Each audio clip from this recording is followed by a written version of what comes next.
నేను Tirumalagiri municipal chairperson Rajani రాజశేఖర్ని. నేను collector గారికి విన్నవించుకునేది ఏంటంటే, మాకు ఇన్ఛార్జ్ కమిషనర్ని, ఇన్ఛార్జ్ మేనేజర్ని ఇవ్వడం వల్ల జరిగిన ఇబ్బందుల గురించి నేను మీ అందరికీ తెలియపరుచుకుంటున్నాను.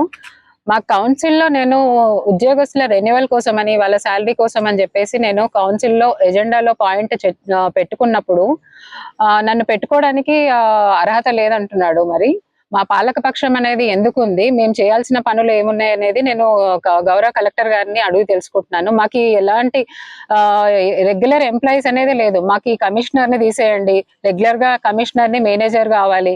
ఉద్యోగస్తులను కూడా, మహిళలను కానీ చూడకుండా కూడా అమర్యాదగా ఒసై తొసై అని చెప్పేసి, ఇంట్లో ఏం చేస్తున్నవే, ఇంతసేపు ఏం పండుకుంటున్నవే అని చెప్పేసి మాట్లాడిన సందర్భాలు కూడా ఉన్నాయి. ఆ మహిళలు నా దగ్గరకు వచ్చి విన్నవించుకున్న సందర్భాలు కూడా ఉన్నాయి. నేను అలాంటి వ్యక్తులను కమిషనర్ లాగా ఇచ్చేసి చైర్మన్ లాగా మాకు బాధ్యతలను ఏ విధంగా